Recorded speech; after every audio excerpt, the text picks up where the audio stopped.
are said. Section 232.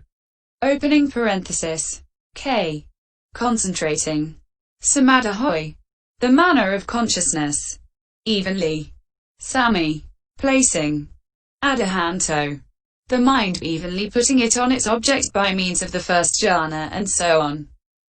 Or alternatively, when, having entered upon those jhanas and emerged from them, he comprehends with insight the consciousness associated with the jhana as liable to destruction and to fall. Then at the actual time of insight, momentary unification of the mind arises through the penetration of the characteristics of impermanence, and so on. Thus the words, he trains thus, I shall breathe in, shall breathe out, concentrating the manner of consciousness, are said also of one who evenly places the mind, evenly puts it on its object by means of the momentary unification of the mind arisen thus. Section 233. Opening parenthesis. L. Liberating the manner of consciousness. He both breathes in and breathes out, delivering, liberating the mind from the hindrances by means of the first jhana, from applied and sustained thought by means of the second, from happiness by means of the third, from pleasure and pain by means of the fourth. Or alternatively, when, having entered upon those jhanas and emerged from them, he comprehends with insight the consciousness associated with the jhana as liable to destruction and to fall. Then at the actual time of insight he delivers, liberates, the mind from the perception of permanence by means of the contemplation of impermanence, from the perception of pleasure by means of the contemplation of pain, from the perception of self by means of the contemplation of not self, from delight by means of the contemplation of dispassion, from greed by means of the contemplation of fading away, from arousing by means of the contemplation of cessation, from grasping by means of the contemplation of relinquishment. Hence it is said, 0. He trains thus, I shall breathe in, shall breathe out, liberating the manner of consciousness. So this tetrad should be understood to deal with contemplation of mind. Word commentary continued. Fourth tetrad. Section 234. Opening parenthesis. M. But in the fourth tetrad, as to contemplating impermanence, here firstly, the impermanent should be understood, an impermanence, and the contemplation of impermanence, and one contemplating impermanence. Herein, the five aggregates are the impermanent. Why? Because their essence is rise and fall and change. Impermanence is the rise and fall and change in those same aggregates, or it is their non-existence after having been. The meaning is, it is the breakup of produced aggregates through their momentary dissolution, since they do not remain in the same mode. Contemplation of impermanence is contemplation of materiality, etc., as impermanent in virtue of that impermanence. One contemplating impermanence possesses that contemplation. So it is when one such as this is breathing in and breathing out that it can be understood of him. He trains thus, I shall breathe in, shall breathe out, contemplating impermanence. Single quote. Section 235. Opening parenthesis. XIV. Contemplating fading away.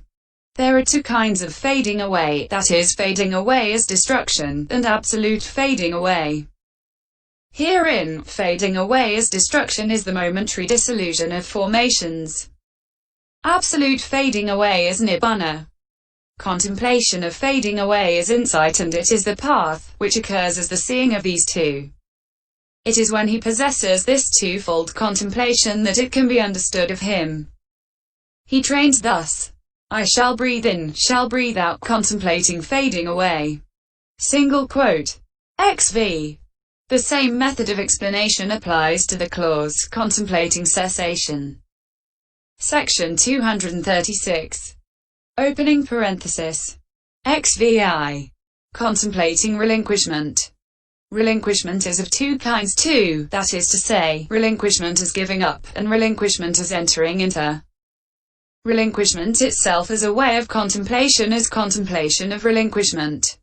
For insight is called both relinquishment as giving up and relinquishment as entering into, since firstly, through substitution of opposite qualities, It gives up defilements with their aggregate producing karma formations. And secondly, through seeing the wretchedness of what is formed, it also enters into nibbana by inclining towards nibbana, which is the opposite of the formed. 11. Closing parenthesis. Also the path is called both relinquishment as giving up and relinquishment as entering into, since it gives up defilements with their aggregate producing karma formations by cutting them off. And it enters into nibbana by making it its object.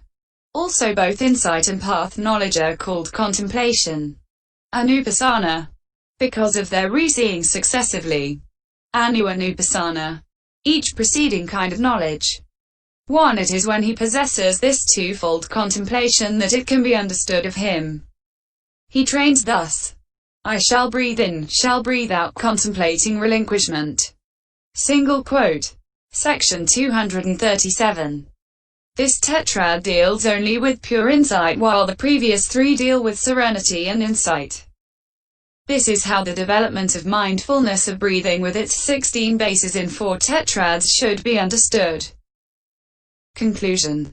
This mindfulness of breathing with its 16 bases thus is of great fruit, of great benefit.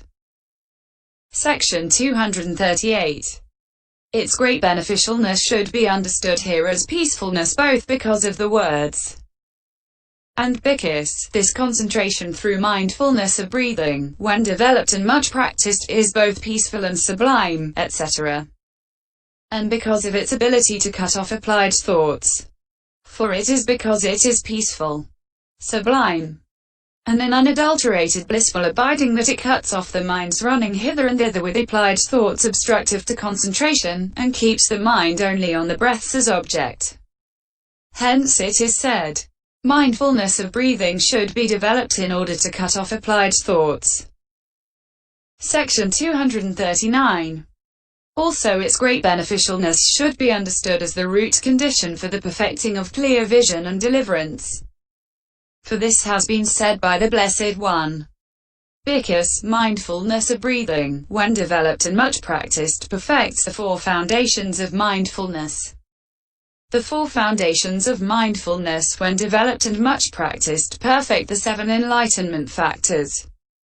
The 7 enlightenment factors, when developed and much practiced, perfect clear vision and deliverance. M382. Section 240. Again, its great beneficialness should be understood to reside in the fact that it causes the final in-breaths and out-breaths to be known.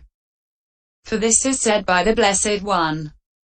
Rahula, when mindfulness of breathing is thus developed, thus practiced much, the final in-breaths and out-breaths too are known as they cease, not unknown. Section 241.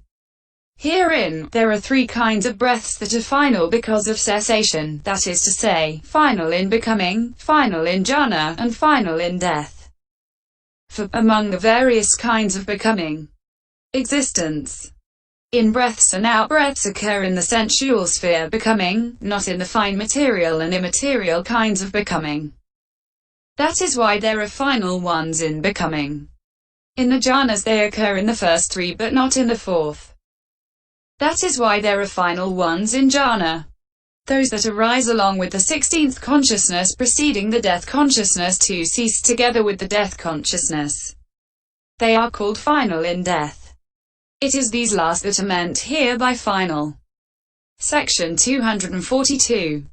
When a bhikkhu has devoted himself to this meditation subject, it seems, if he adverts, at the moment of arising of the 16th consciousness before the death consciousness, to their arising, then their arising is evident to him. If he adverts to their presence, then their presence is evident to him. If he adverts to their dissolution, then their dissolution is evident to him. And it is so because he has thoroughly discerned in-breaths and out-breaths as object. Section 243. When a bhikkhu has attained arahantship by developing some other meditation subject than this one, he may be able to define his life term or not. But when he has reached arahantship by developing this mindfulness of breathing with its 16 bases, he can always define his life term. He knows, my vital formations will continue now for so long and no more. Automatically he performs all the functions of attending to the body, dressing and robing, etc. After which he closes his eyes. Like the elder Tissa who lived at the Koapabhata monastery. Like the elder Mahatissa who lived at the Mahakaranjaya monastery. Like the elder Tissa the alms food eater in the kingdom of Devaputta, like the elders who were brothers and lived at the Sitalapabhata monastery. Section 244. Here is one story as an illustration. After reciting the Patimokkha, it seems, on the Apposita day of the full moon, one of the two elders who were brothers went to his own dwelling place surrounded by the community of bhikkhus. As he stood on the walk looking at the moonlight, he calculated his own vital formations, and he said to the community of bhikkhus, "In what way have you seen bhikkhus attaining nibbana up till now?" Some answered, "Till now we have seen them attain nibbana sitting in their seats." Others answered, "We have seen them sitting cross-legged in the air." The elder said, "I shall now show you one attaining nibbana while walking." He then drew a line on the walk, saying, "I shall go from this end of the walk to the other end and return. When I reach this line I shall attain nibbana." So saying, he stepped onto the walk and went to the far end. On his return he attained nibbana in the same moment in which he stepped on the line. 3. So let a man, if he is wise, untiringly devote his days to mindfulness of breathing, which rewards him always in these ways. This is the section dealing with mindfulness of breathing in the detailed explanation. Recollection of peace. Section 245. One who wants to develop the recollection of peace mentioned next to mindfulness of breathing. 3. Closing parenthesis. Should go into solitary retreat and recollect the special qualities of nibbana, in other words, the stilling of all suffering, as follows. Bhikkhus. Insofar as there are dharmas, whether formed or unformed, fading away is pronounced the best of them. That is to say, the disillusionment of vanity, the elimination of thirst, the abolition of reliance, the termination of the round, the destruction of craving, fading away, cessation, nibbana. A234. Section 246. Herein insofar as means as many is. Dharmas means individual essences, whether formed or unformed, whether made by conditions going together, coming together, or not so made. Fading away is pronounced the best of them. Of these formed and unformed dharmas, fading away is pronounced the best, is called the foremost, the highest. Section 247. Herein fading away is not mere absence of greed, but rather it is that unformed dharma which, while given the names disillusionment of vanity, etc. in the clause, that is to say, the disillusionment of vanity, nibbana, is treated basically as fading away. It is called disillusionment of vanity because on coming to it all kinds of vanity, intoxication, such as the vanity of conceit, and vanity of manhood, are disillusioned, undone, done away with. And it is called elimination of thirst because on coming to it all thirst for sense desires is eliminated and quenched. But it is called abolition of reliance because on coming to its reliance on the five cords of sense desire is abolished. It is called termination of the round because on coming to it the round of the three planes of existence is terminated. It is called destruction of craving because on coming to it craving is entirely destroyed, fades away and ceases. It is called nibbana, extinction, because it has gone away from. Nibbanta, has escaped from. Nissa, is dissociated from craving, which has acquired in common usage the name fastening. Vana, because, by ensuring successive becoming, craving serves as a joining together, a binding together, a lacing together, of the four kinds of generation, 5 destinies, 7 stations of consciousness and 9 abodes of beings. 4. Section 248. This is how peace, in other words, nibbana, should be recollected according to its special qualities beginning with disillusionment of vanity. but it should also be recollected according to the other special qualities of peace stated by the Blessed One in the suttas beginning with Because I shall teach you the unformed, the truth, the other sure, the hard to seek, the undecaying, the lasting, the undiversified, the deathless, the auspicious, the safe, the marvelous, the intact, the unafflicted, the purity, the island, the shelter. Section 249. As he recollects peace in its special qualities of disillusionment of vanity, etc. In this way, then, on that occasion his mind is not obsessed by greed or obsessed by hate or obsessed by delusion. His mind has rectitude on that occasion, being inspired by peace. C7. etc. Closing parenthesis. So when he has suppressed the hindrances in the way already described under the recollection of the Enlightened One, etc., the jhana factors arise in a single moment. But owing to the profundity of the special qualities of peace, or owing to his being occupied in recollecting special qualities of various kinds, the jhana is only access and does not reach absorption. And that jhana itself is known as recollection of peace too because it arises by means of the special qualities of peace. Section 250.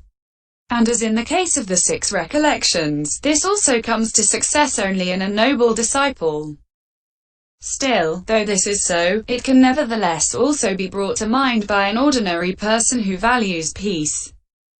For even by hearsay the mind has confidence in peace. Section 251. A bhikkhu who is devoted to this recollection of peace sleeps in bliss and wakes in bliss. His faculties are peaceful. His mind is peaceful, he has conscience and shame, he is confident, he is resolved to attain a superior state, he is respected and honored by his fellows in the life of purity. And even if he penetrates no higher, he is at least headed for a happy destiny. So that is why a man of wit untiringly devotes his days to mind the noble peace, which can reward him in so many ways. This is the section dealing with the recollection of peace in the detailed explanation. The 8th chapter, called the description of recollections as meditation subjects in the treatise on the development of concentration in the path of purification, composed for the purpose of gladdening good people. Notes. Note 1. Amplifications are from Visam MHP 236. Note 2. The word, etc. includes Nandiyaka, Nandamauava, and others. CAA 2104, and MA 48. Note 3. For the expression Upayamanashikara, attention as a right means CMAI 64. Note 4. This line is not in the Sutta Nipata. Note 5. The Emperor Asoka is referred to. His name Asoka means sorrowless. This story is in the Asoka Vedana and Divyavadana Note 6. The references for the names here and in the following paragraphs are